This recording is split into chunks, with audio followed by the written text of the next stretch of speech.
Good morning, good afternoon, and good evening, depending where you are. Welcome to our fifth in this series, organized by the Alliance for African Partnership. Today, we're going to be talking about coping with mental health impacts that COVID-19 has generated for societies, institutions, including, of course, universities.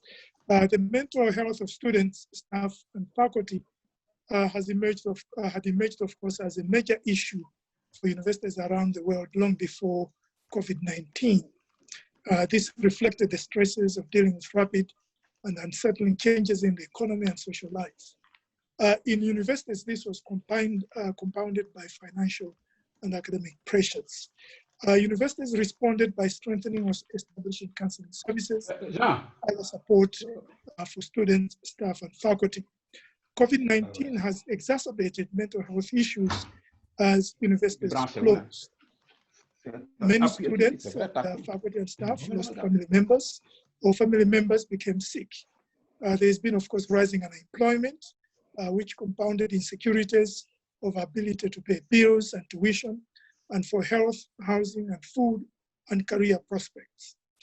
Shock of displacement from campus added its own pressures. Some students, including international students, were stranded and couldn't travel.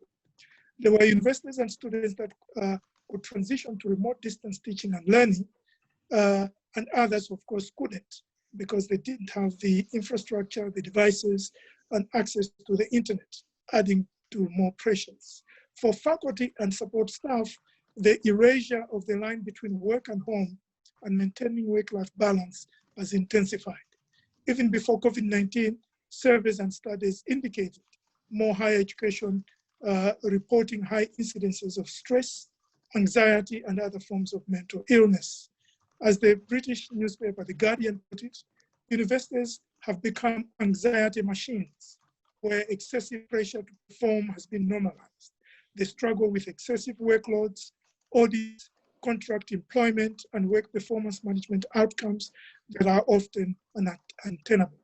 Essentially, academia has been turned into a pie-eating context where the reward is more pie, end of quote. With COVID-19, faculty are juggling 3 jobs. Their regular jobs, which include research, teaching, and service, and of course, also taking a crash course in online instructions in terms of design, and so on, as well as, of course, providing full-time childcare and in some cases schooling for their children who are closed from school.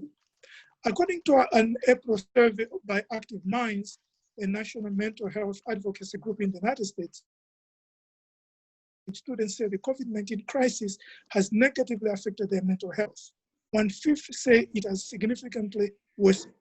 91% complain of stress or anxiety, 81% of disappointment or sadness, 80% of loneliness or isolation, 48% of financial setbacks, and also a high percentage of relocation stresses.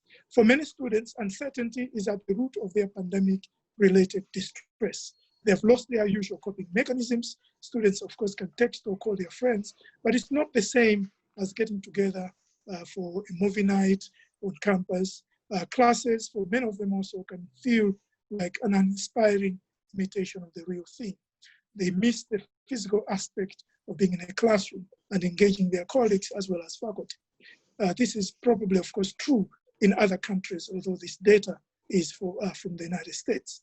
Students' self-care challenges include maintaining routine, 76% indicated that was a challenge, getting enough physical activity, 73%, staying connected with others, 63%. The impacts, of course, vary by gender, income group, race, and location. Some have shown great resilience and grit, and others have become overwhelmed by their vulnerabilities. Preparing for the return of students who have been traumatized by the COVID-19 experience is a challenge for universities that they need to start thinking about.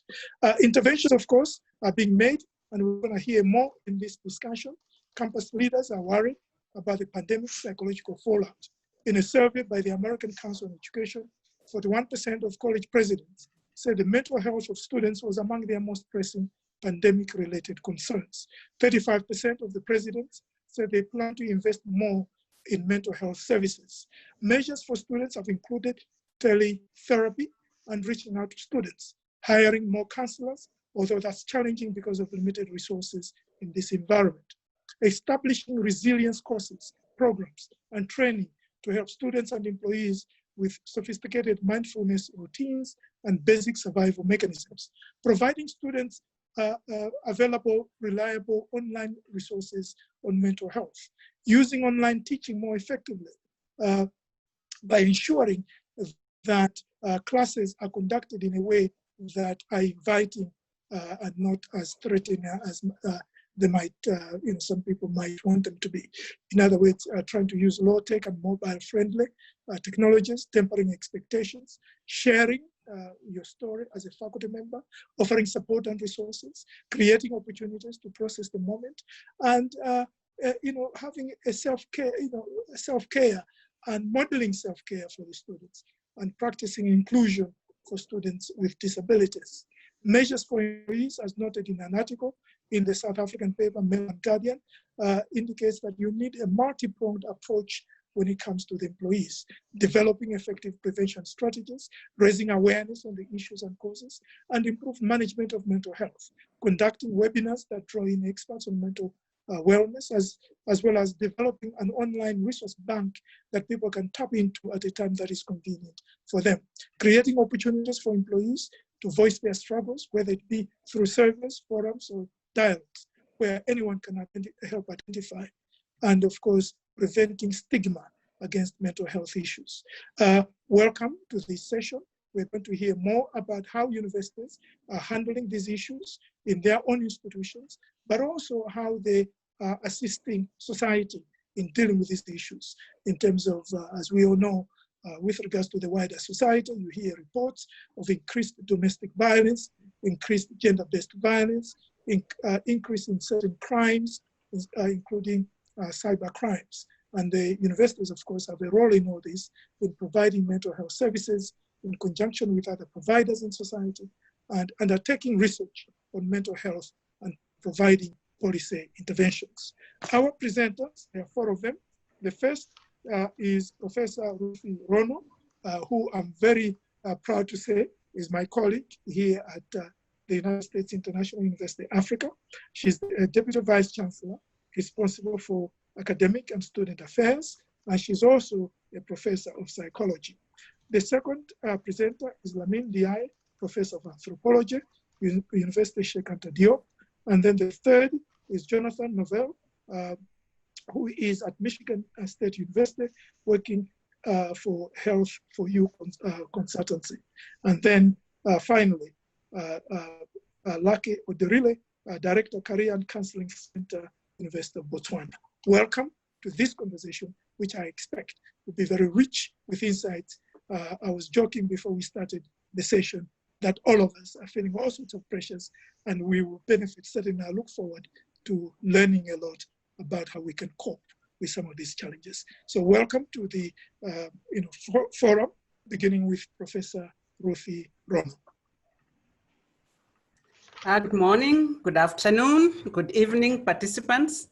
I'm happy to share with you our experiences at USIU. To begin with, I'd like to tell you that we at USIU, the VC, as mentioned that time, his colleague, we actually placed in the East African region. We are in Nairobi, and therefore the experience that I'm going to share with you is the experience that we've had at USIU as a private university, but it is actually comments that captures basically what we see here in Kenya in terms of how universities are actually coping. I want to share with you the PowerPoint so that in case I speak too fast, you can also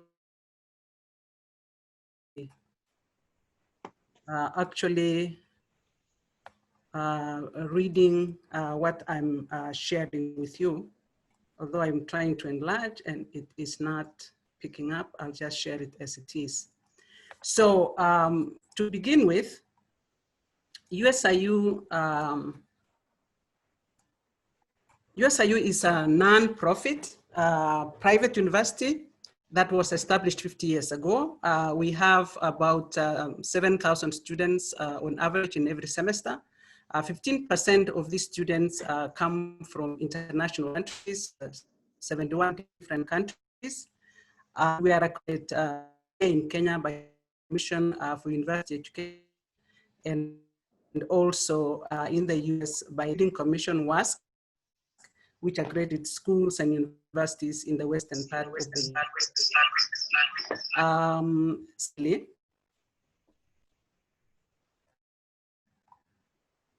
secondly, at the university are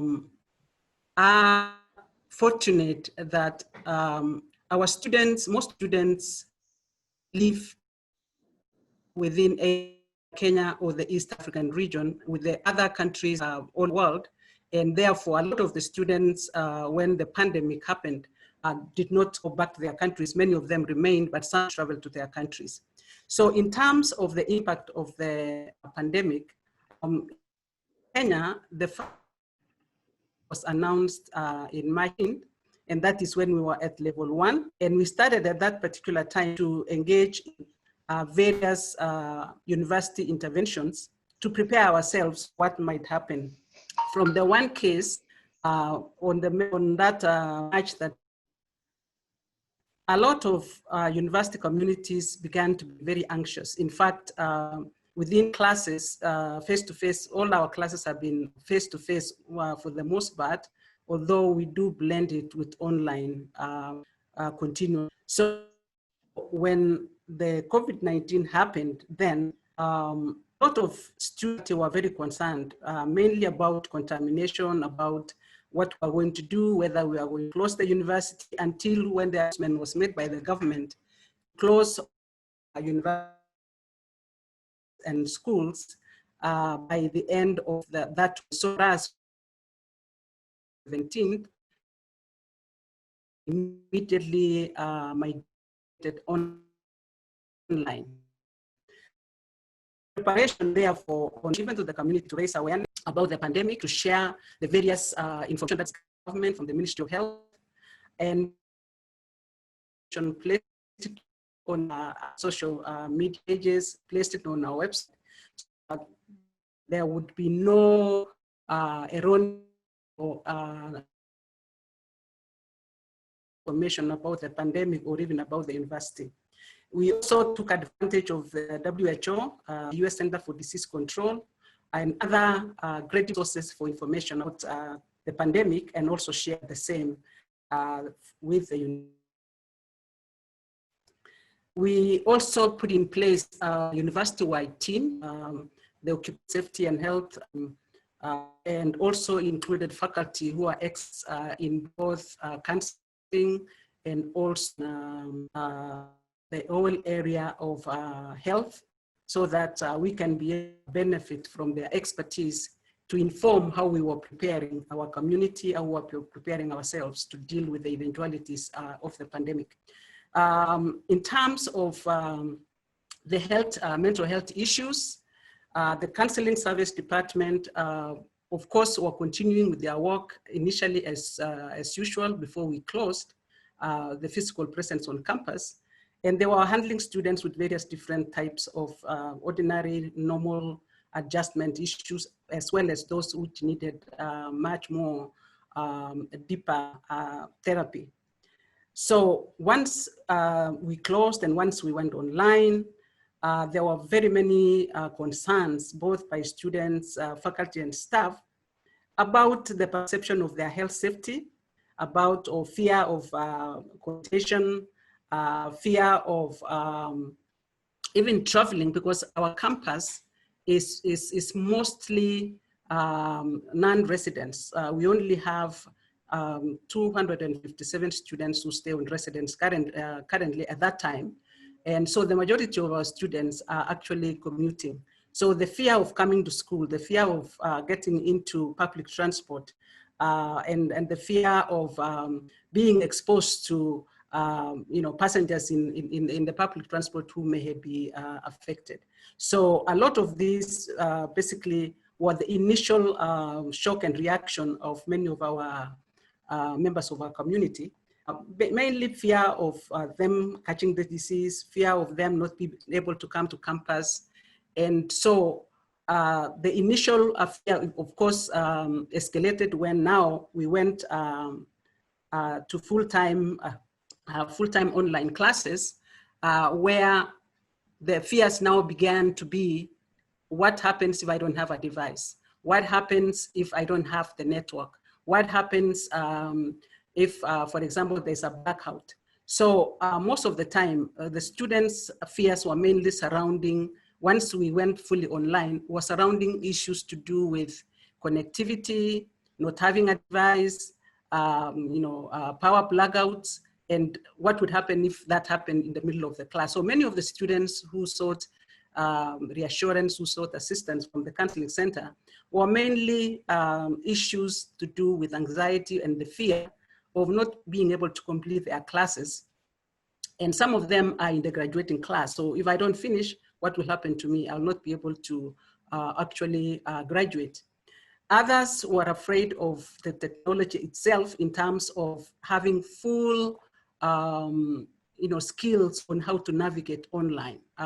Like I've said before, our classes were mainly face-to-face with enhancement of the use of Blackboard.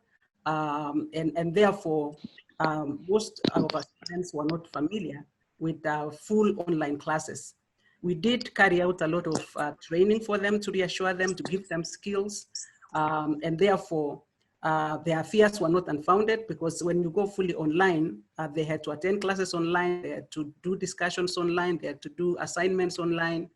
And the closure of the physical presence on campus happened when we were in week 10 of a 14-week semester. So we were working towards another 3 weeks of teaching and examination. So when the examination happened, the other fears were, now this is an exam that's going to be online. Suppose I'm not able to log on to the exam, or suppose I'm not able to finish, or suppose I'm not able to upload my examination. So the students' fears and anxieties were mainly on the basis of their success on the online platform and the challenges that they may encounter because of the Wi-Fi access, the internet access, or the devices. There was also other issues that came along, including balancing, working at home, being in school at home, managing the family members, getting seclusion to be able to go fully online and attend to classes.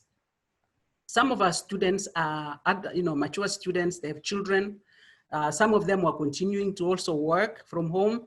So the juggling of all these work, balancing classes, work, children, family members, and at the same time being productive all around were some of the challenges that many of our students faced. Some of them with children, had to think of ways of occupying the children who were not able to go to school. There were also a number of our students who are worried about their jobs, because we have students who are mature and who work. And so the fear of uncertainty in terms of their jobs, the jobs of family members, and the support system that they have in terms of financial support. So the school fears were coupled with now fears about income, about sustainability, and being able to meet their needs, as well as personal needs, as well as school needs. The other observations that we had was that some of the students who were already dealing with depression, with isolation, with living away from their colleagues, some of them, had relapses, and the counseling department continued to work with them to get them back on track. Some of them reported that they were in homes where there were issues and they had conflict with their parents or they had conflict with their siblings. And so many of those who were seeking for help at the counseling center had such kind of issues which were related to family relationships, either with parents or, or with siblings. Some of the students also felt that the home was hostile to them. They were used to hanging out with their friends, going out with them. Some of them didn't have good relationships with their parents, and now they are being home all the time. They are with the parents all the time, and they felt that parents were too harsh on them, or they would, run into serious conflicts with their parents, and therefore would seek counseling. Other observations that we made in terms of what some of these students were going through were those who were struggling with alcohol and drug abuse. So many of them, their parents probably didn't know they had such issues. And so now that they were restricted to be home, so those kind of struggles came to be known by those parents who didn't know before. And so our counseling center went beyond just handling the students, but also to include family type of therapy online, of course, to assist such students who were struggling with issues to do with alcohol and drug abuse, and bringing parents into the picture, since the parents were actually coming into the picture and realizing that there were some of these issues that their children were going through. Other areas that we dealt with were things like self-management, managing home destructive environments, and to be able to focus in learning, relationship issues for married students, breakups, discovery of infidelity, conflict over children.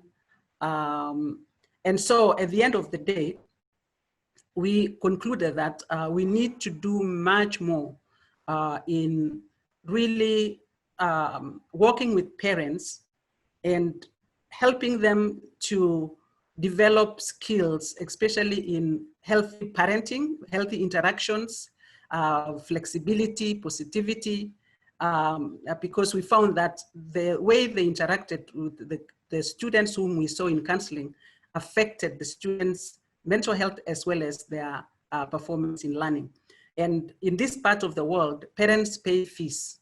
Most students rely on parental supporting them in school. And therefore, parents sometimes have this expectation that because they pay fees, they should be able to call the shots. They should be able to know everything about their children, even though they are over 18. So balancing that with confidentiality, balancing that with the fact that these are adults and therefore you need their consent for parents to know many of these issues is something that we have had to deal with. It's also clear to us that we also need to enhance our mental health care to include services that we can extend to parents if we are going to help our students to succeed effectively, because their environment at home is so key to their success, and therefore we need to find ways in which we can provide, of course with consent, to have parents into the equation in order for our students to get to feel supported. For faculty, many of the issues that faculty dealt with, as you can see, we were on the 10th week. We are teaching face-to-face. Lecturers meet their students. For undergraduates, for the most part, twice a week. For the graduate students, 1 week in an evening. And all of a sudden, as an emergency, we migrated all courses to being fully online. We closed on a Wednesday, and classes were fully online by Friday. So you can imagine the pressure, the stress, the workload that was required to train, continue training faculty, although we have been continually training them, but we need to upgrade the training now that we're going fully online. So we had to develop a crash program to get faculty to transform all their face-to-face into full online classes and move on and complete the semester. So most faculty, I would say, we are very, very, very proud of our faculty. They did a very tremendous job. They embraced, they were able to support the students. They were able to run online and do their job and do it effectively. However, the stress of the workload, the stress of working at home also, again, with the same issues, you know, you are working at home where all your family is there. Your children who are supposed to be in school are at home. Your wife who is probably working somewhere else is working in another, is doing her work in another room. And so the stress of work was actually the greatest impact on our faculty members. Also, here in Kenya, our bandwidth is quite good, but sometimes there could be moments where there is instability, or there could be heavy rains and Wi-Fi, electricity goes off in the middle of classes and so on and so forth. So faculty were anxious about their delivery online. They were anxious about whether the pedagogy that they were using, their students' responses, whether their students are learning, as well as, of course, worrying about their families, their day-to-day activities, juggling work, juggling family life, and being able to continue being healthy. In terms of interventions, we continued the teletherapy for students who are undergoing therapy and using various different platforms. The counselors continue to work with our students and our faculty and our community in general throughout.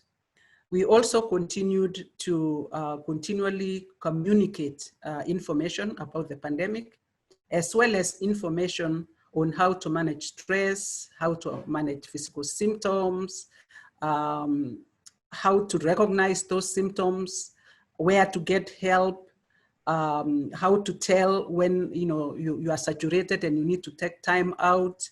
We circulated and gave information on survival skills, exercises to do, how to seek support, how to help others, how to deal with media exposure, and for students, how to deal with stress and anxiety during examinations.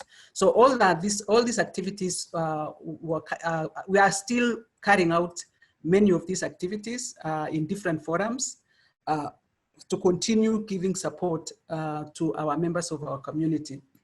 For students who had follow-up cases on HIV, we were able to continue providing this kind of support, linking them to partners, giving them assistance with medication, and linking them to support groups, remotely, so that they can continue getting the kind of support that they require. Also, the counseling department worked with our psychology department. We do offer Bachelor of Psychology and master's programs in marital therapy, counseling, and clinical psychology. We also offer a PhD program in clinical psychology. So the faculty in these programs are also very helpful, and they work as a team with the counselors. And we also partnered with a local radio station. This was an ongoing program before the pandemic, where we offer support to a radio station. We offer support to people who call the station with psychological mental problems, and they are normally referred to the department for therapy. So this program is still continuing, and we have also continued to use it as part of our intervention to provide telecounseling for callers at large, and also for our community who may need counseling in the process. We also have a peer counseling club. These are students who volunteer, and we train them to reach out to their peers and as a first port of call for assistance with issues, of course, within a given level of severity. And so we have continued to work with this peer counseling team. We have continued to train them and also use them to reach out to other students who may need help, either help in learning where to go to get help, or help in areas where the peer counselors have been trained to do.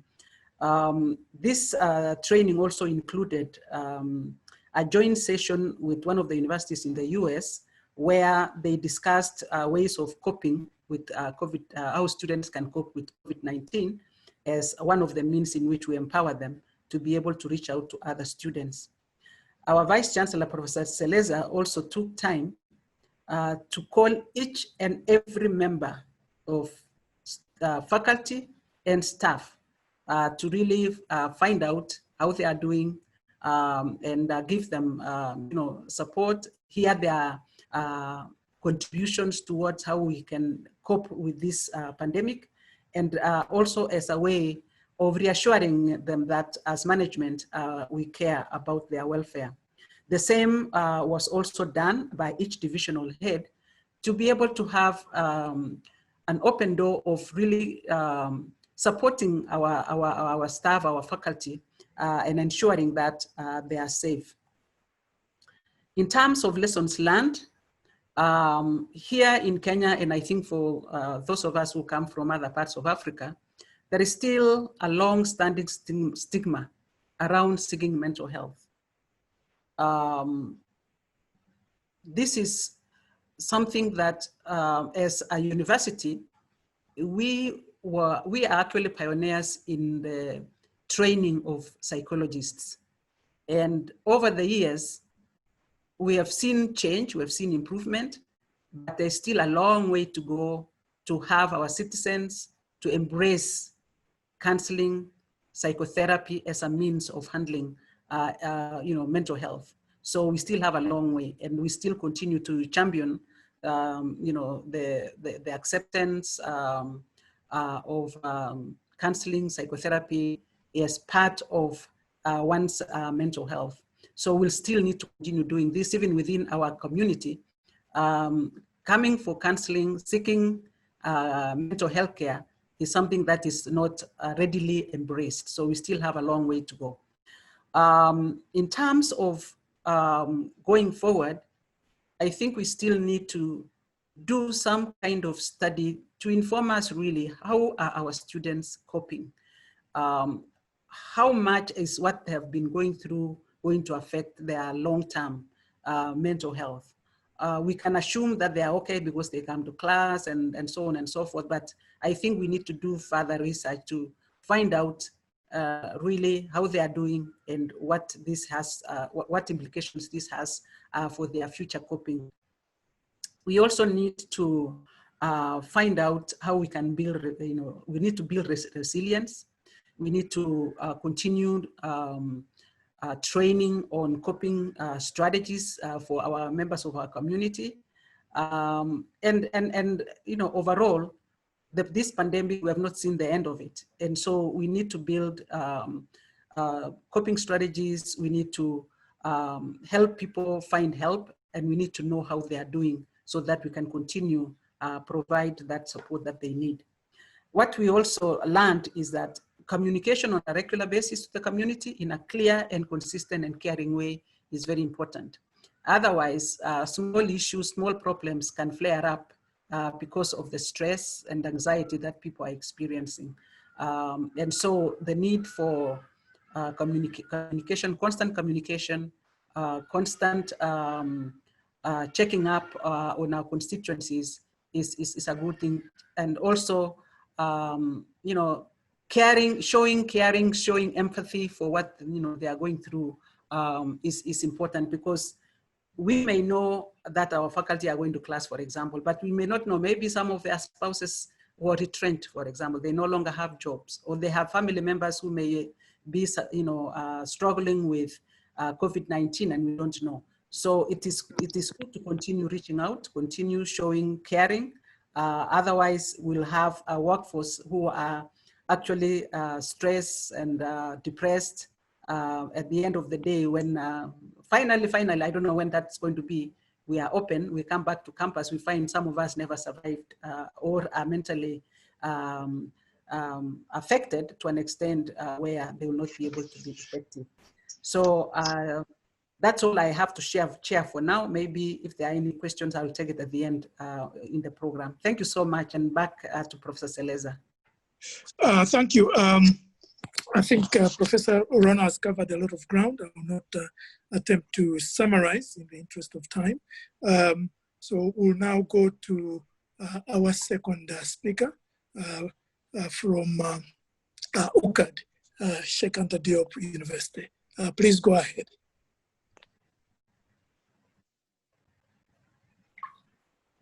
Merci. Thank you. Thank you to the whole team members. By way of respect to tradition, by way of respect to rules of civility, I will have to say a big thank you. Thank you for inviting me to this event, to this panel.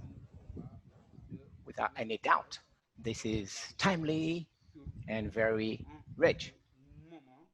And this time of COVID-19, wherever we are worldwide, we all need to be informed about all these issues, this pandemic, which spares no one, which spares no teaching spaces. I think, once again, I would like to say a few words by way of introduction.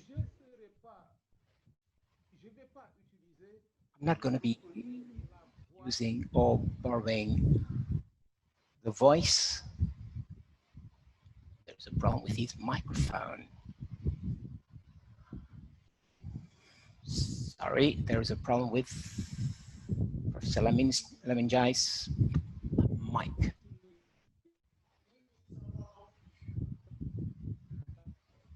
There's a problem with his mic. Hello? Okay, go ahead. Yes, we can hear you. Yes, please proceed. Okay, let's try again. Okay, just proceed. We can hear you now. Okay, proceed. Professor Ndiaye. As I said in my remarks, I'll avoid repeating what's been said by my predecessors, because each and every environment, the social environment, or each and every country, based on their own cultural realities, is faced with this challenge, with this pandemic, for which we're having problems tackling, and this has impacts, economic impacts, but also social cultural impacts, behavioral impacts, but also psychological impacts. And this is what we share, the best way to understand this pandemic. This condition is to connect it to the realities, the cultural realities of each and every country. When talking about connection with cultural realities, it's, you know, we're not in Botswana, we're not in the United States of America, so even though we share something on that front, I think the way to fight against this pandemic, or the way to address this challenge, will be different from one environment to another, from a cultural reality versus another cultural reality. Now, I'm going to be talking about the Senegalese environment, something we have to understand. I believe that the University of Dakar, or rather, we are talking about Senegalese universities at large, and the measures taken against COVID-19. The University of Dakar, UCAD, just to be brief on what UCAD is all about, which is quite known to our friends from Michigan, colleagues, because we have a long-standing relation with the University of Michigan. So, University of Dakar, we have about 76,000 students, less than 80,000. So just the Faculty of Letters has a number of students which goes beyond 35,000 students. Just to say that University of Dakar, as I tend to say, is a university which is we represent the size of the urban group because we're a large city, Dakar. So by way of consequence, the space this university is located is reduced. And because of that, we have very high densities, okay, population densities, and in view of that, so we cannot really, so we can only be scared of the obnoxious impacts of this pandemic. This pandemic, as you all know, is really over-pervading, is very grave, very serious. It's propagating really very fast, as you all know. But the University of Dakar, UCAT, initially, at the initial stages, because we were of the dangers of things,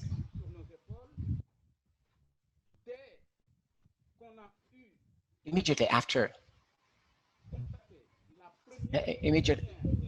once we had the first cases of COVID-19, immediately after that were coming from abroad, from France. We had 2 cases, imported cases. Immediately after that, the day after those imported cases, we tried to cross-fertilize, and the government started thinking about how to tackle the problem. As of March 14th, the first cases were reported March 14th. The President of the Republic of Senegal made a declaration on the pathology, on the pandemic, and decided to close all universities of Senegal. And this we can understand that very easily because Senegal has that advantage of having a school of medicine that has 100 years of age and that is well equipped in terms of prevention. This was super helpful. So a set of measures were taken in order to really do the right thing so that this pandemic was put under control to avoid really havoc and be overwhelmed. After that decision by the president of Senegal to close all the universities, the day after, which was a Sunday, the ministry in charge of higher education, Senegal, decided to avail all students of Senegal living in the various regions. He allowed them, he provided buses to take them back home. So this campus of Dakar, with tens of thousands of students, were all taken back home, their villages, their provinces. These measures were made in order to address this problem and to avoid expanded contamination. I'm saying this, this really shows the efficiency and the efficacy of Senegalese doctors, but also the efficiency of our government, because the capital of experience is very wide. We have lots of experience in terms of prevention. Management committee for pandemics was established and was taking all the relevant decisions in order to avoid being overwhelmed by this pandemic. So all students went back home, went to their home, and what did we feel? Well, now we look into the psychological impacts. These students didn't know where to go, really. They were feared, which was a general kind of fear, anger. They were falling into anxiety. We'll get back to that. We'll explain the root causes of this fear and anxiety, this generalized anxiety. Because the first cause is, the root cause is that we all have, including Senegal. Senegal is not a really, you know, anxiety is, you know, that. So what happened really? We said, we've been very surprised by this pandemic. It was a very surprising event, but still we had to bring in solutions. And under these circumstances, the Ministry of Higher Education of Senegal, but also the Vice Chancellor of the University of Dakar and all the Vice Chancellor of University of Dakar decided to evacuate and send back home all the students and make sure that the barrier measures, relevant barrier measures were taken and complied with. Based on all this, my remarks, other measures were taken in order to address this pandemic, which really surprised us. Each and every university, based on their needs and their resources, and upon the request of the Ministry in charge of higher education, scientific research and innovation of Senegal, the objective was to make sure that students, even in their villages, could really go and have online courses. All the universities of Senegal were not ready to shifting into remote education. The University of Dakar, which I'm familiar with, has put in place this remote system for certain courses, but not all courses, for all faculties. So what was to be done? We had to reflect and think about the issue. We didn't have to improvise things. So a committee was set, a special committee, a ad hoc committee was put in place upon the request of the minister in charge of higher education and scientific research and innovation, who asked the vice chancellors to take the relevant measures for you to not missed or lost. So resources were put in place accordingly, but to avoid improvisation, we had to put in place a set of platforms. Senegal also has a virtual university with 20,000 students, which been up and running for the last 6 years. So we have some experience in that kind of remote teaching. So we really took advantage of that virtual university that we couple with the skills that existed in all the other universities of Senegal in the areas of remote education. And this is really what I said, our skin. And very rapidly, we were able to propose to students these remote classes and help the professors who never did that before to be up and running. So the decision, each and every faculty had to really start that process, because faculties did not really have the same mechanism, the same provision, the same tools, and we thought that it was very risky for each and every faculty to embark in this remote model system. So in an autonomous manner, each and every faculty had put in place, established a committee meant to think and cross-fertilize on these issues and see how to make sure that our students really could get classes, courses, and avoid really having a blank missed year. And so in our faculty, the Faculty of Letters, what happened, and also in other faculties, commissions were established to cross-fertilize on remote teaching, remote education. That was done, but in the same during the same time, the University of Dakar and in all the other universities of Senegal, the IT department were asked to put in place platforms for students, and that was done in the majority of our universities for Dakar, which in reality, if Senegal, we have about 7 universities, but for the numbers and in terms of experience, the University of Dakar is a pilot university, and all tests are conducted in our university, at UCAD University, first and foremost. That was what we did. But I believe that we'll have to, even the state take the necessary measures to tackle the problem. Sometimes the professors who haven't been trained in remote teaching. Excuse me, Professor Ndiaye, can you conclude, please? Professor Ndiaye, est-ce que vous pouvez...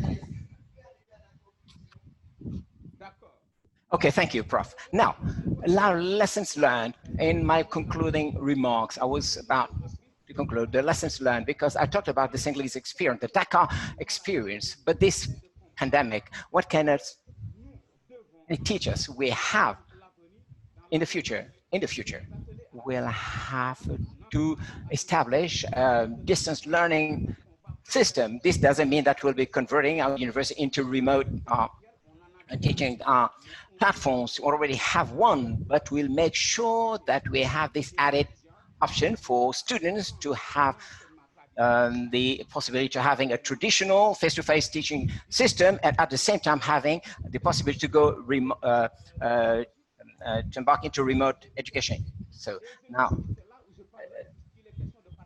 we have to talk about higher education, and so we also have to talk about students themselves. I believe Senegal has put in place a management committee for pandemics, and on the 25th of June, what happened? The minister in charge of higher education, before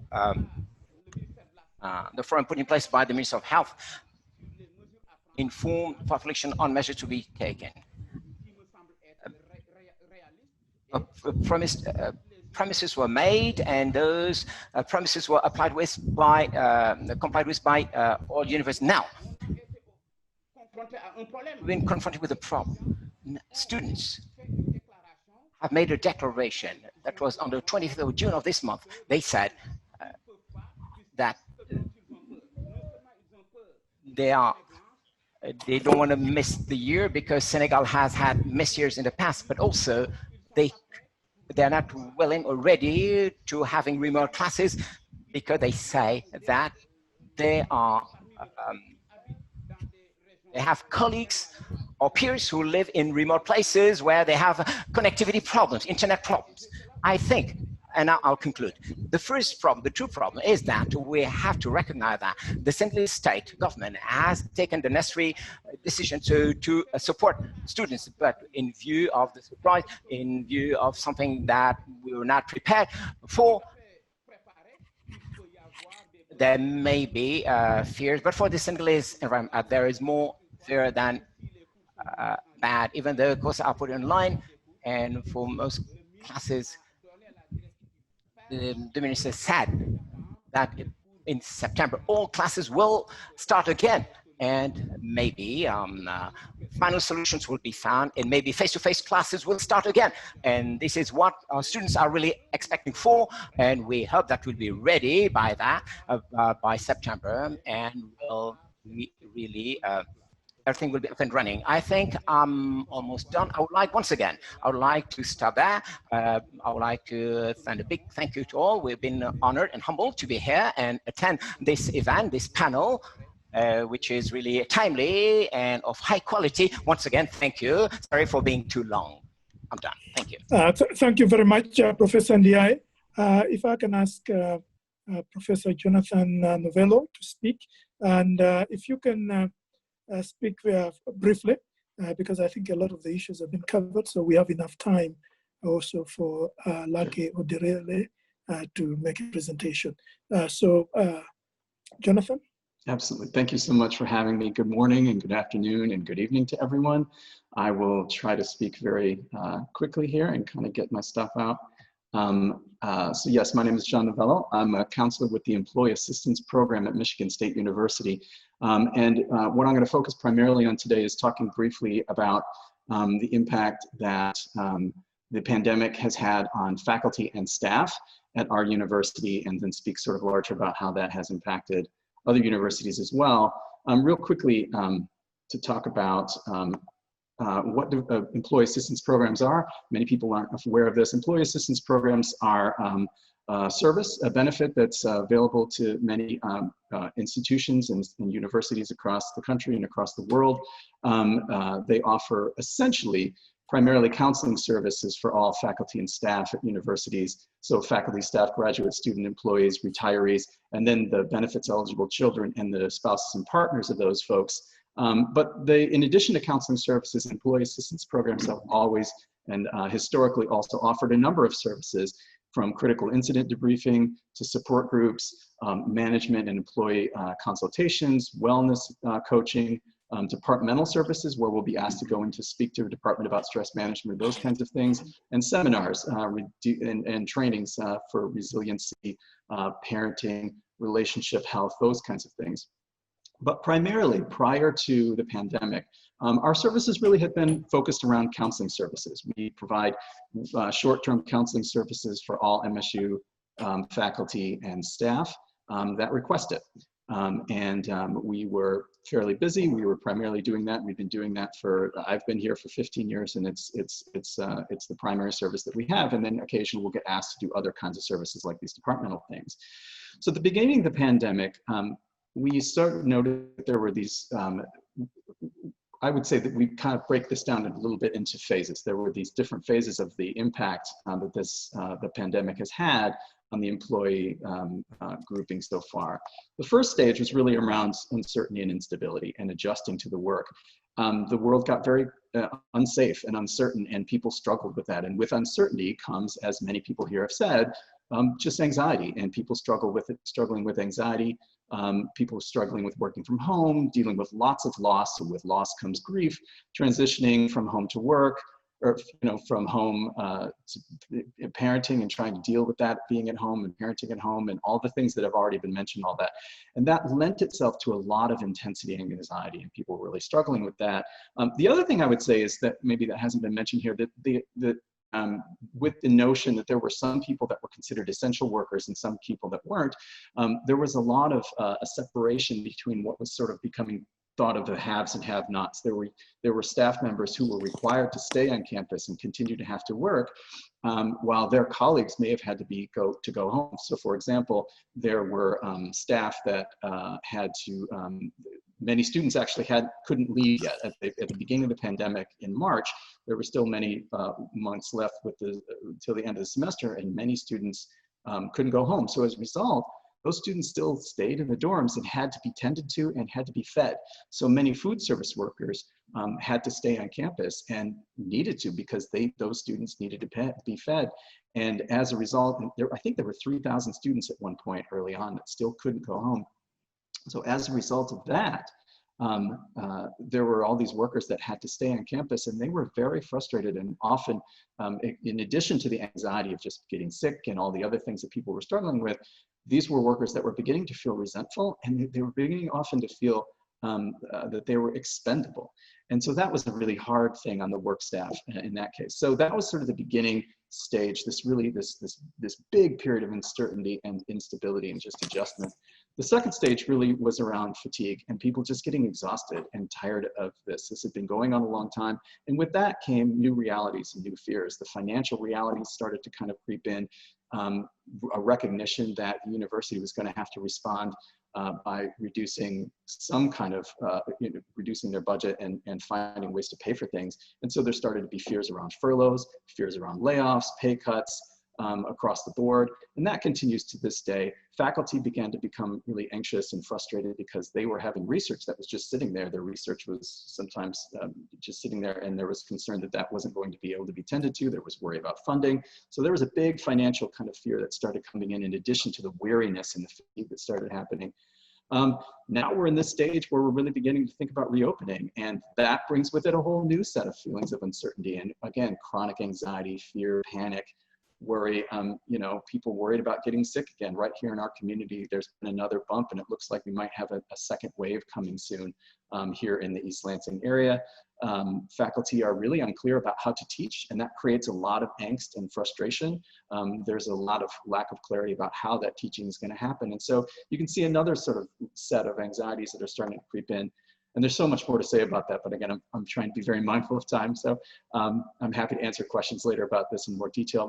And in addition, in the United States and then across the world, of course, we're dealing with the reality of the killing of George Floyd and the impact of the racial injustice and inequality that has really risen to the surface of the public consciousness. Again, of course, that's primarily, Black and brown people across the country have already been dealing with this every single day.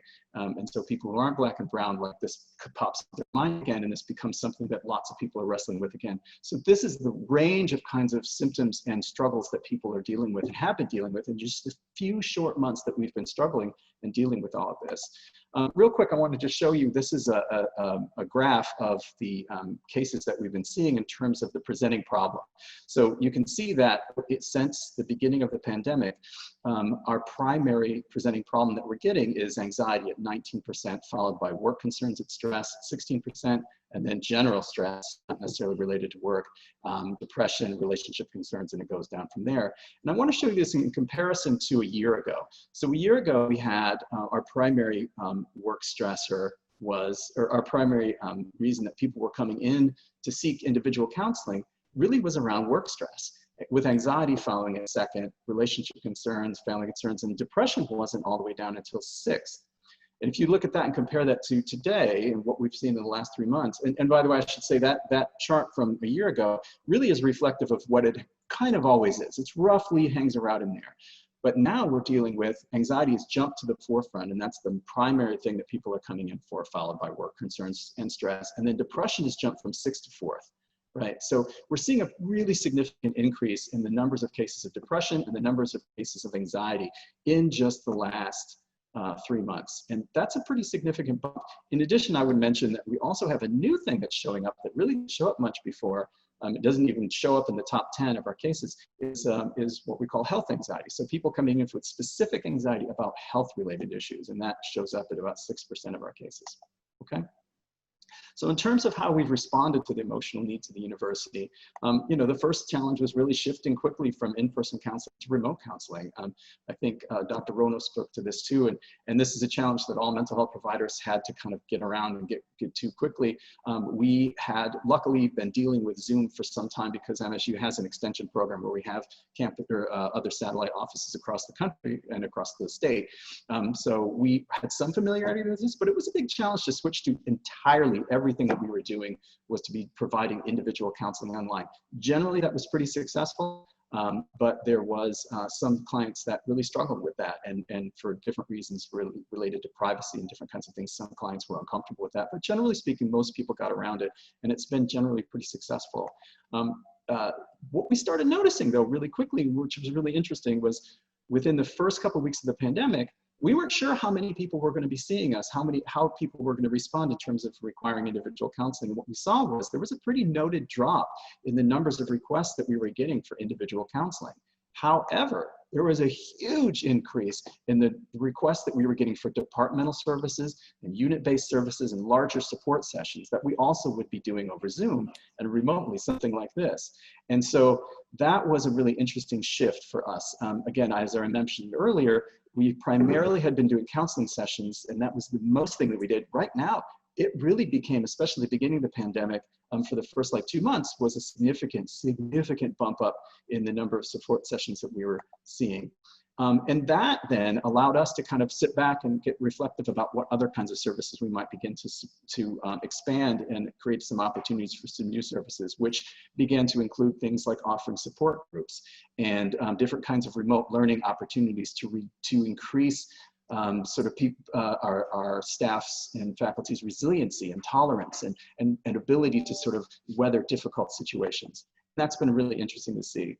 I just real quick want to mention in terms of numbers, I won't go over this much, but I don't actually have a chart to show you, but for example, early on, we went from about 50 calls a week and about 100 emails a week for individual counseling to 10 calls and about 40 emails a week. And that was a pretty significant drop versus since the pandemic, we've served over 3,000 employees in our departmental and university or unit-based services. So those larger services that we're doing for lots and lots of people, we're now seeing about 3,000 people in that the last 3 months. And that's been a pretty interesting shift for us.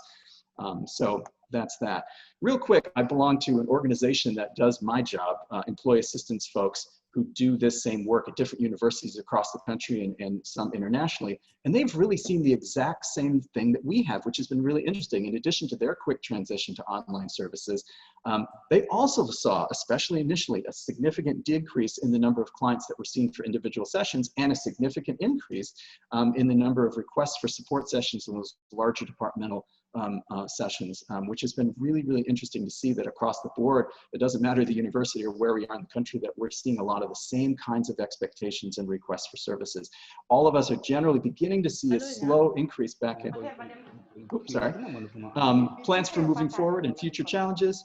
We are right now beginning to create a protocol for returning to campus, but our big challenge right now is how in the world do we provide counseling services in person at this point?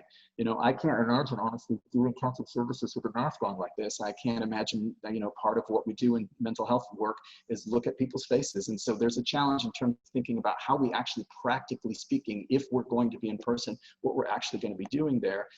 We will continue to offer the larger supportive services and resiliency webinars because those have been really successful and we're reaching lots more people that way, which has been really exciting. We will also continue to offer online services for people if they are anxious about coming in, and we want to honor that. And then the last, sorry, I don't know if I can go backward. Oh, well, the last thing is just to say that we are monitoring the recommendations of other professional organizations like the National Association of Social Workers, the American Psychological Association, and other groups in terms of like waiting for their recommendations about how we actually return to service. But that's about it. I appreciate the opportunity to talk, and hopefully I was in time. So thank you. Yes, you were. Thank you very much. We appreciate that, and there are a number of questions, of course, that are coming, and I'll be asking those shortly after Lucky Odirile, who will share with us the experience from Botswana, University of Botswana. Thank you very much for this great opportunity. The University of Botswana is in Gaborone, Botswana, in Southern Africa, for those of you who don't know where the University of Botswana is. It is very important. I just want to start by saying that when the nation of Botswana was hit by COVID-19, it decided to take as one of its measures to combat COVID-19 a strict lockdown. And the University of Botswana was on short vacation. Students had gone to different places. They had left most of their things in the hostel for a break. A national lockdown was announced and they were not allowed to access campus except through permits. What does that mean, or what did that mean for the students? It just simply meant not enough clothes, left their tools and study materials in the hostel with the hope that they were soon coming back. And as you would all agree with me, this was a big shift and an unwelcome change in their lives. A big hit. Their personal freedom and their control were suddenly taken from them. And when forced change totally comes into a person's life, I'm sure we all know that it compromises human joy. And their joy was greatly compromised. It is also important for this team to note that Botswana students are a communal society. They eat together, they walk to classes, they study in teams, they do extramural activities together. Most of them share rooms in their hostels, and they are a social community. COVID-19, therefore, hijacked their lives and left them with psychosocial tension and confusion, experiencing what all of us have already mentioned: worry, anxiety, and fear. And the fear that they experienced was fear of death and dying, of course. They had heard and read about this disease that seemed to be killing everybody in different countries. So they were all wondering whether, there was life after tomorrow, whether everybody was going to die or not, whether they would be able to complete their studies and work like other people. Fear of exposure of the disease, as nobody knew whether there was ever going to be school. And remember that our classes are structured for one-to-one, like for class teaching. So fear of exposure of disease that seemed to be killing everybody, and fear of death and dying of themselves and significant others. So uncertainty, of course, crept in. What does this mean? What does the future hold? What is going to happen? And of course, anger also was read among the students as people struggled to answer the question, what is all this? Has the government taken the right measures by talking about strict lockdown and imposing strict lockdown? And then, of course, there was embarrassment, which I want to elaborate on a little bit. Embarrassment for those who had gone home, for those who had not gone home to their parents, who were locked down maybe at a friend's place or because they were visiting in neighboring countries.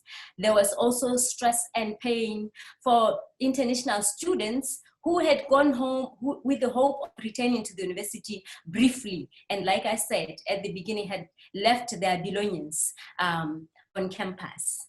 So anxiety as the lockdown days turned to days and to weeks kept on growing. And finally, 7 weeks of no school and no friends, of course, and a lot of uncertainty. There were, as somebody mentioned earlier, pre-existing disorders exacerbated as fear continued to rule in their hearts due to different dynamics, including the fact that some of them couldn't even bury their loved ones because you could not move at all. There was also financial vulnerability, as some students work on campus and there are other students who survive by peace jobs, even outside campus, or there are students who are able to raise funds even around campus. With all these challenges, the University of Botswana has really been struggling to put measures together in order to try and address the dictation of COVID-19 as best as they could. So we are now back on campus. And before the students were called back to campus, the University of Botswana assembled first a team of mental health professionals to attend to all the students during lockdown, and also the frontliners and legislators, which was a very beautiful thing. The University of Botswana also came up with the idea of making masks and shields and sanitizers. They also put up a team together of an all-campus team to address all the issues of COVID as to how do we plan to come back, how do we plan to assist the students to come back. And one of the things that we did before the students came back was an all students orientation to expose them to the awareness of what COVID-19 is all about and all the necessary protocols that had to be followed. Here are some of the things that the University of Botswana did besides the ones that I've already mentioned. They made sure that mandatory temperatures checks are done at the gates. We now entrance to the university also is limited to certain hours, and wearing of masks is mandatory. And sanitizers are all over campus in all strategic places, and regular disinfection is done every 2 to 3 hours. Hand soaps all over campus. No class teaching for more than 2 hours because we are doing a face-to-face teaching, and some online classes as well because of the number of students that we have and the challenges that we still have to put a lot of place to work on some other measures of online learning.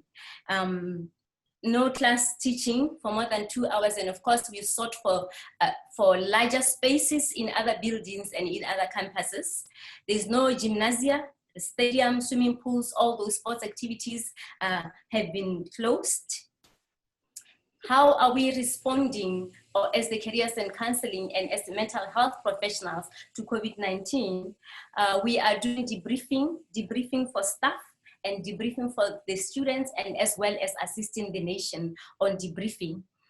We have a team of 8 people doing research, a rapid assessment on the impact of COVID-19 in order to inform the nation on a way forward. What are the lessons that we have learned? The most important lessons that we have learned are it is crucial, as somebody has said, to have hotlines so that all students can be reached at any time without any challenges. It is important we need disaster management plan for all institutions, including the University of Botswana.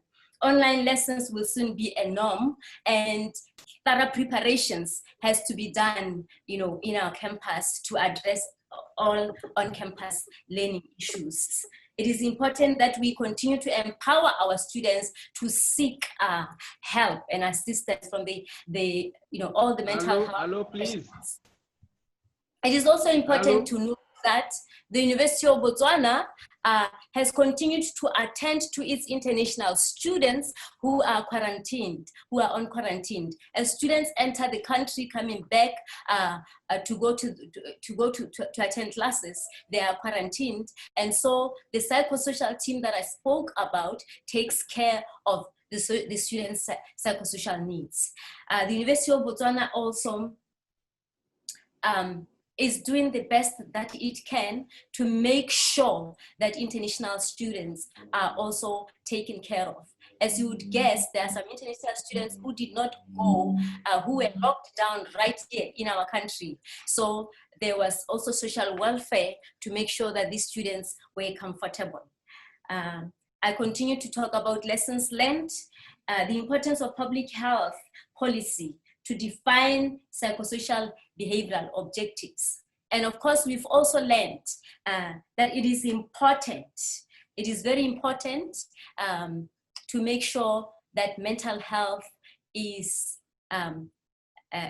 strengthened in our universities. Thank you.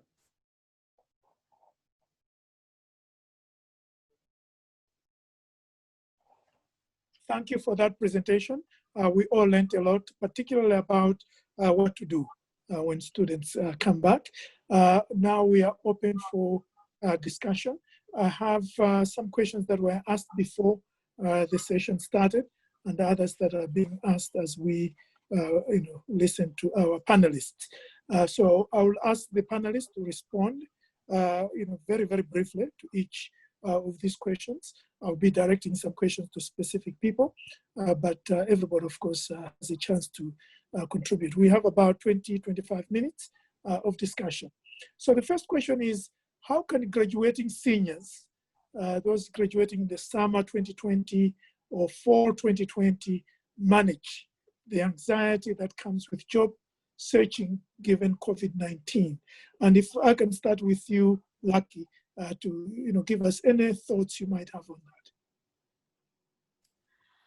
One of the things that we did as we were addressing our students during the orientation, we made it very clear to the students that as much as they are worried and as much as they have all these challenges of uncertainty of the future, the university is doing its best to make sure that all graduating students are going to graduate, and that anyone who needs help to be able to cope with the anxiety that they are feeling, we are there 24 hours to make sure that we assist them.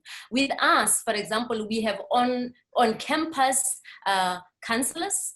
The 32 mental health professionals that I talk about are there, ready 24 hours, to do the teletherapy for all students. It is important that we continuously reassure students that as much as they are worried about their future, the staff and the university is also doing the best that it can to make sure that all is well with them. It's important that they seek help. Individual help is very crucial. There's no way that a student can be helped unless they raise their hand and say, here I am, I'm sinking and I need help. Please reach out for help. Thank you very much for that insightful answer. The second question that came from the Q&A function on the webinar, how have you conducted, if any of you have done it, graduation ceremonies to make them meaningful? Or if you're planning to do so, how do you make them meaningful compared to the face-to-face? If I can have Jonathan addressing that. Yeah, I'm not actually sure what they're. I know that Michigan State has had plans to do graduations, but because I primarily work with faculty and staff, I'm not entirely sure what they're doing in terms of that. I know I have a high school student who is a senior, and she's getting ready to. She's effectively done and graduated, but she hasn't had a ceremony. I think the idea around the graduation ceremonies is that there is a psychological benefit to having those kinds of traditions honored in some way. And I know that schools and individuals are trying to figure out ways to honor those moments. And so if there's a way to do it, I know that I've heard that some schools have been doing it virtually. Some schools have been planning on doing something, say in July, as opposed to doing it in May. Or even August, to maybe kind of create the opportunity that things would be a little bit less risky, but to have them in these socially distanced ways. And I've also heard some folks thinking about doing it so that they block them into sort of groups so that there's fewer people at the graduation. But that's what I know. Unfortunately, I wish I knew more, but that's what I've understood to be some options that people have. I guess I would just say the biggest thing is that if there's a way to do it, just because there's some value in like that psychological benefit into tending to tradition of that moment, because these are young people who have been excited about that space. So thank you. Right. The third question is, what are the impacts of mental health on the university administration? We've been talking about students, we've been talking about faculty, but administrators are also people. Professor Rono, can you address that? Yeah, thanks, Chair. The administration actually are always consistently worried and concerned about making everything work, making sure everyone, students, staff, and faculty are well and carrying out their job. So, in our experience as administration, we have continued to work around the clock, and I would say it's a very, very tedious exercise. It's a very emotionally taxing exercise. It's a stressful exercises because we overlook the whole of the university. All the concerns that we've talked about end at the administrator's desk, and we have to find solutions. We have to make sure that the funds are enough. So it's a stressful exercise. But for us in USIU, we work as colleagues. We have our own peer rapport. We support each other, we work as a team, and I think that has really helped us navigate this COVID-19 impact and help us to work as a team throughout, and consultations throughout. So no one manager or no one administrator is left on their own to do their thing. We share, we consult each other. When we identify issues and problems, whether they're emergency or they are long-term, the affected head or affected administrator comes up with proposals, and we rally around that, and we assist each other, and we work together as a team to look for a solution. So teamwork has really helped us as administrators at USIU to be able to continue offering the service and leading the university in a very effective way. We also know that the counseling department is available for us should we need to have to talk to someone. We know where to go to talk to, and we care about each other, and we work as colleagues, and that has really helped us. So in a parting shot with that question, I would say the most important thing is collegiality, teamwork, and really getting to talk to each other to the level where you are asking about family, about whether you slept well or not. And so that caring at that level assists us as administrators to be able to lead the university to the next level. That's how we've dealt with it at USIU. Thank you very much. Can I just add on to that real quick? Just because I think yes, please. Yeah, go right ahead. Just have a different experience. So I think that's a great, Dr. Rono, I thought was wonderful. And I think that's absolutely right, that collegiality is really the most important thing. I think the challenge that administrators face, this is something that we've been seeing at MSU for a while. We've had a several-year history of some pretty significant problems at the university and controversy and different kinds of things. What administrators often face is fear of criticism. And there's a lot of pressure about making the right decision at a moment like this when no one knows what the right decision is. And so that sometimes can lend itself to difficulty in making decisions, and that pressure that gets put on administrators is often really heavy. And I'm glad this question got asked, because often administrators are actually ignored and we forget about them, that they actually need support too. So I would just sort of both echo what Dr. Rono was saying and just also speak to the challenge that administrators face in worrying about being criticized and worrying about making the right decision in a very, very hard time to know what that would be. Yeah, I guess. May I also add something? Yes, please, I think Dr. Odirile. Yes, go on. debriefing is very important at this time, because debriefing offers a platform where everyone can just, sit down and have a me time and just relax and share, what the whole COVID meant to them and what the whole mess and frustration and marathon, of doing things right, changing things in this great shift that is so sudden. It really helps a lot. And with us, those who have gone through debriefing, have come back to share that was all that I needed to move on. And then the other thing, like other speakers have said, the importance of knowing that the counseling center is there in case anyone needs to do a one-to-one. Thank you very much. I certainly benefited from those answers as an administrator. The next question is, and it's from the chat function. How can we address what one of our participants is calling the funding pandemic to alleviate anxieties associated with it?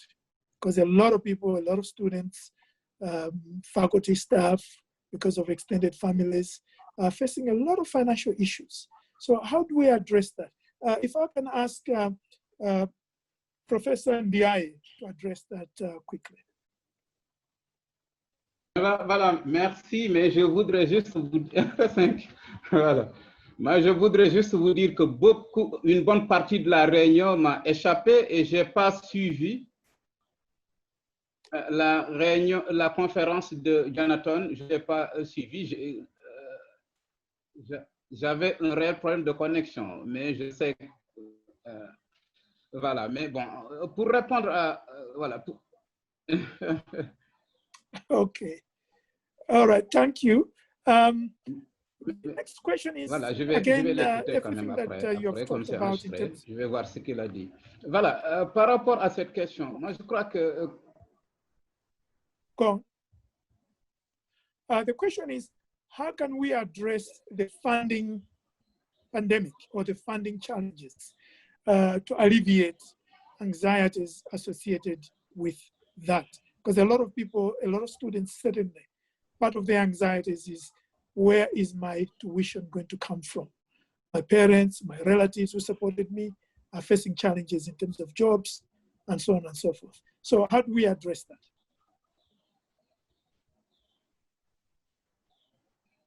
Voilà, moi je crois que dans le contexte sénégalais,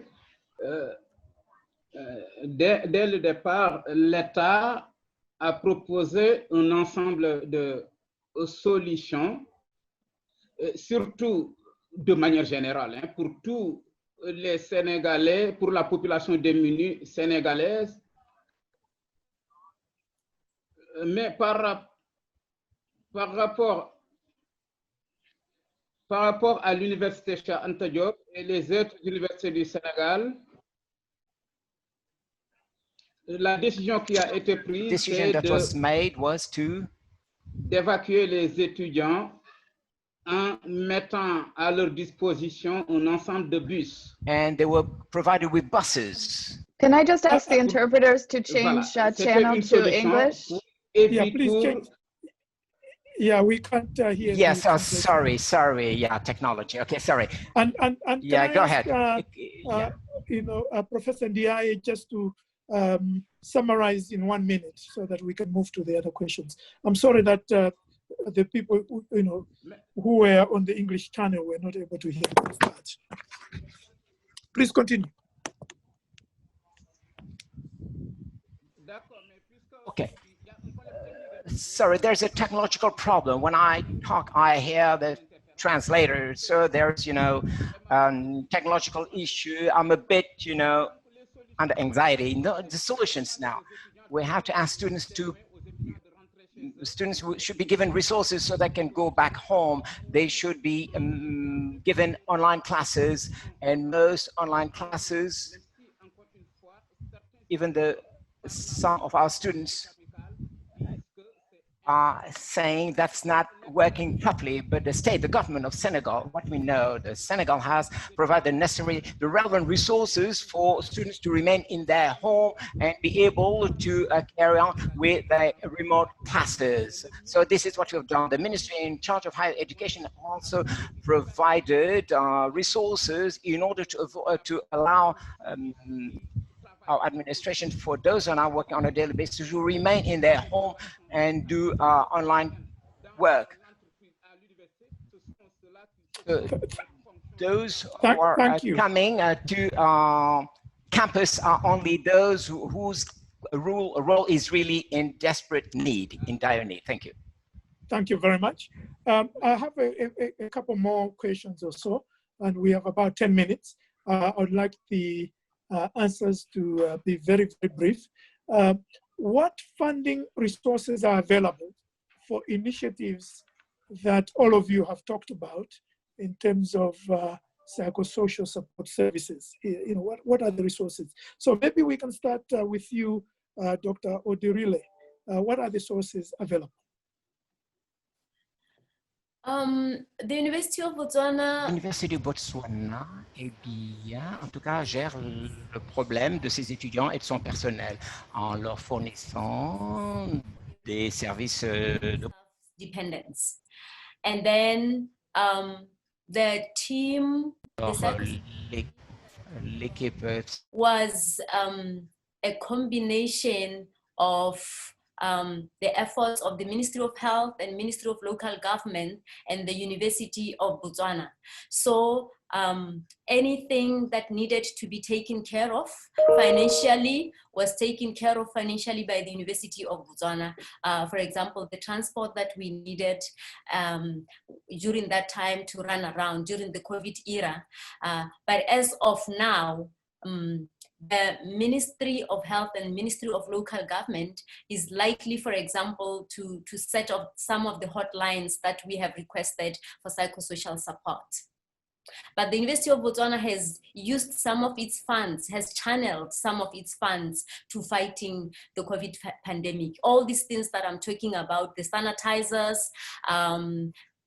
that are all over campus, in fact, and the soaps in the restroom, they are all from some little funds that were supposed to be used for something, but they have all been channeled to COVID-19. Thank you very much. The next question is for Professor Rono. And again, it's coming from the Q&A and the chat. Fears of exposure, contagion, stigmatization, and death. How can these be effectively managed?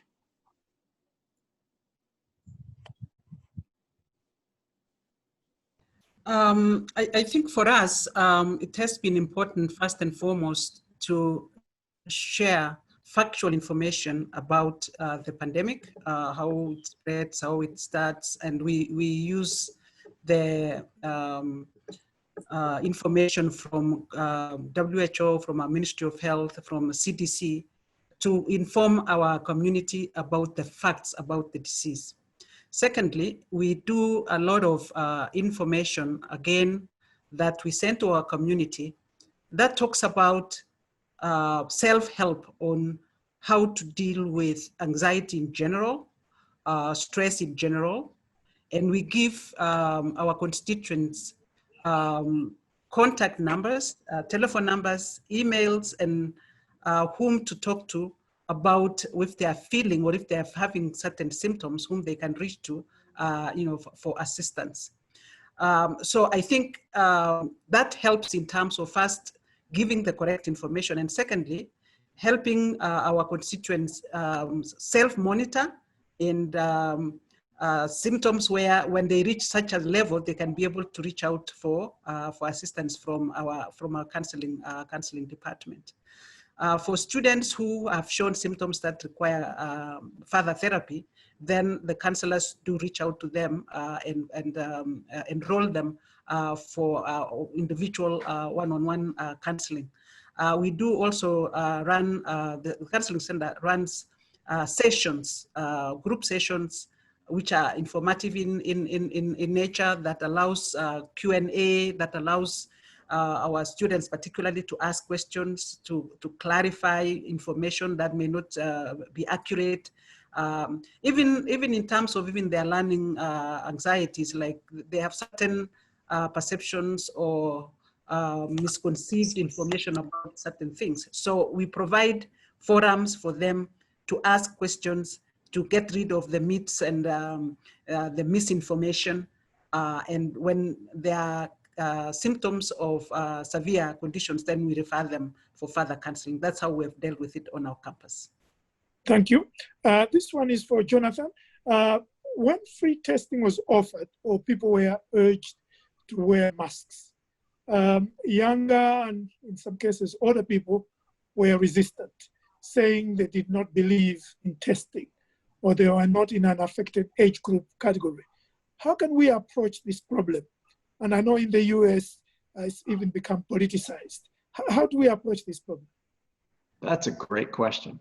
And I'm not entirely sure that I have a great answer, but but I would say it is a challenge. It absolutely has become politicized in the United States.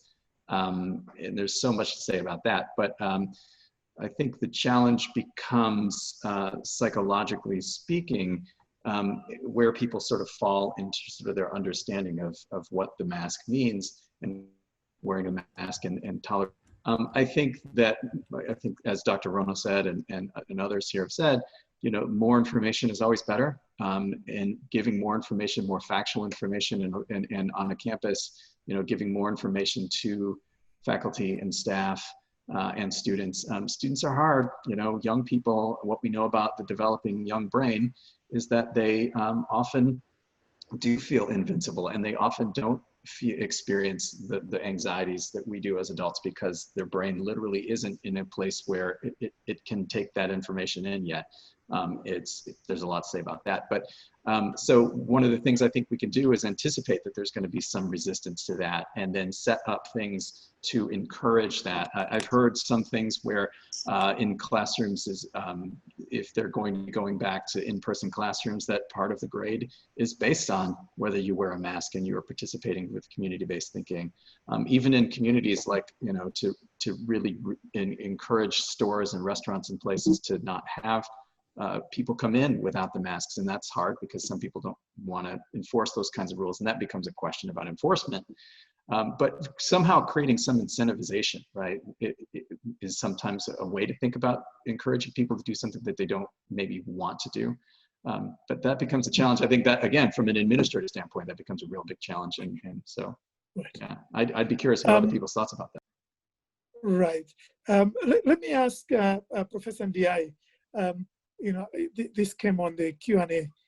What are the gender dynamics of COVID-19 anxieties for students, faculty, and staff? And if you can just do 1 minute so that I can have a wrap up with each person sharing a thought on one last question.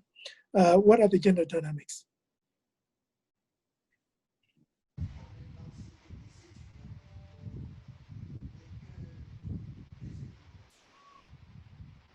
Professor Ndiaye?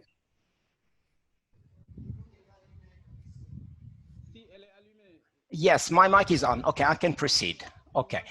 Yeah, can you hear me? Okay. Yes. Says Ndiaye. Okay, go ahead. Thank you. Okay. Well, as I said earlier on, in Senegal, the ministry in charge of health, in partnership with other ministries, has put in place a commission or a committee to fight against the pandemic,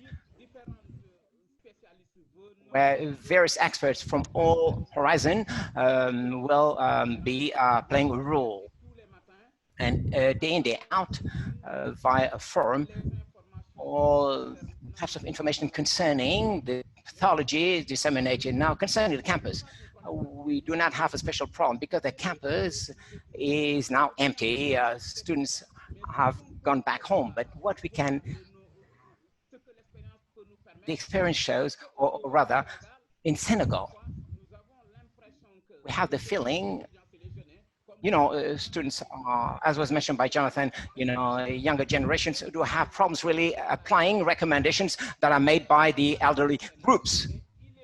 But in Senegal, I believe that students, since they have information that's needed, oh, frozen. Yeah, I think it's frozen. If you don't mind, whoever is controlling the technical, let's move on to the last question because we have run out of time. And I want to give everybody, you know, half a minute to address this, starting with Dr. Odirile. And the question is, how can we build students and staff resilience to face this disease and the challenges it has brought? Just in a few sentences, how can we build resilience? I think it's very important. Je pense qu'il est important d'investir dans la santé mentale parce qu'en fait, il s'agit là to fight any uncertainty. And it is also very important that public health policy address crisis preparedness at all levels.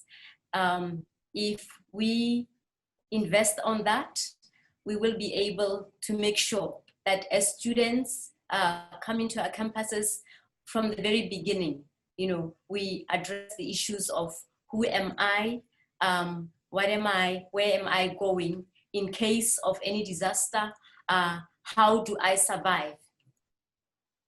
Thank you very much. Jonathan, very quickly. Sure. I would say two things. One is really to increase, I think the translator's in my ear. Sorry. To increase the opportunity for all folks, whether it's faculty and staff or students, to have access to counseling if possible. And someone mentioned in the chat, and I think this is absolutely right, to do what you can with either public service campaigns or different kinds of campaigns to reduce the stigma of seeking mental health treatment, I think is really, really important in this regard, and somehow creating some kind of campaign to do that. So that's one. And then the other thing is creating opportunities for learning about resiliency. And there's lots of models out there. I mentioned a couple in the chat that really help with learning about resiliency, acceptance commitment theory, cognitive behavioral treatment, as well as the work of Dr. Brene Brown, all really speak to resiliency and having training, and maybe required training as students are coming to campus, giving them the opportunity to learn these things. As faculty are coming back to campus, as staff is coming back to campus, have specific and maybe mandatory trainings that would help teach that in larger capacities. Thank you. Thank you. Professor Rono, half a minute. Yeah, thank you. I'll echo what my fellow panelists have said, particularly on the methodologies that exist for building resilience. I think that has to be embraced and used to train members of our communities. Then also, secondly, for students, you know, teaching them or strengthening their life skills is very important, so that they are able to really know how to deal with themselves, first of all, and how to navigate their way. So life skills are very important, you know, in training for our students. And then finally, addressing the needs that are there and directing our community members who may have needs that we may not be able to meet them at the university, to direct them to sources where they can get those needs met. Thank you, Chair. Thank you very much. And can Professor Ndiaye have the last word on that? Professeur Ndiaye. Le mot de la fin. Okay, last word. I would like to say now, I'm not going to repeat what I said because my colleagues said it all. They talked about the necessary measures. In my humble opinion, I think we have to communicate. We have to provide the best conditions to students so that they can, in their training packages, so they can be prepared to face and address any kind of pathology, any challenge like COVID-19, for example. Communication is essential, is of paramount importance, and that's what's lacking. We need to train people on communication. Experts should be training the younger generation, so that around resilience, so that they will do the proper things. because dialogue should be set up. Once again, thank you for inviting me. This is what I have to say really during this talk. And thank you. I'm done. Thank you. Thank you very much. I'm sure all of us will agree that those of us who are participating that we have learned a lot. Certainly, I have learned a lot. And I want to thank, on behalf of all the participants, to thank the 4 panelists for your insights, sharing what your institutions are doing, and of course, your own expertise as people who are involved in counseling in one way or the other. And I want to thank the participants from all over the world who joined us this morning, this afternoon, and this evening, depending on where you are. I would like now to to ask the organizers to take over from me. I just want to say thank you for the opportunity to moderate this session. Amy or Jose or? Jamie. Okay, all right. Please go right ahead.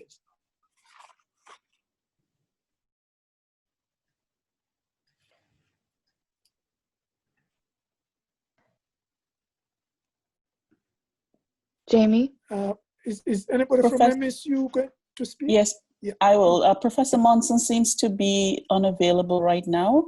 I'd like to, oh, she is back? I couldn't, yeah, I'm here. I couldn't unmute my, I wasn't able to unmute my computer, but now I am. So as the director of the African Studies Center at Michigan State University and a senior advisor to the AAP, let me just express my gratitude to all the panelists. Such an insightful, informative and reflective session for today's webinar. Thanks to all of our participants, terrific questions, really great engagement during the chat. I hope that new communities, friendships, and networks will grow as an outcome of this webinar, and that you'll stay with us as we create more webinars and opportunities to work together in the future. Thank you very much.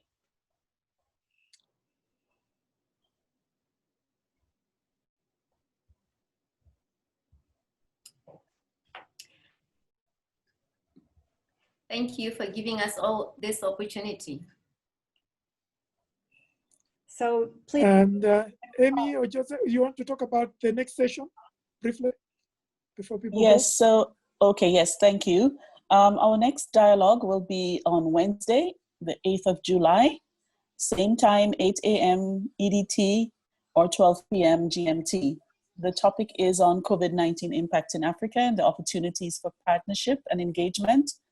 We will be talking to different types of funders, foundation program managers. We'll be talking to the private sector, the World Bank, and perhaps one or two others who will be sharing how they have responded, how their organizations have responded in terms of, you know, giving to different programs related to COVID. If the programs are going to change, and how are they going to interact and engage with higher education institutions, particularly in Africa. So we look forward to talking with this group. We have a range of confirmed speakers, and we will see you next on the 8th of July. Thank you so much. Thank you, everyone. Thank Bye-bye. you. Thank you all. Thank you so much. Have a lovely day.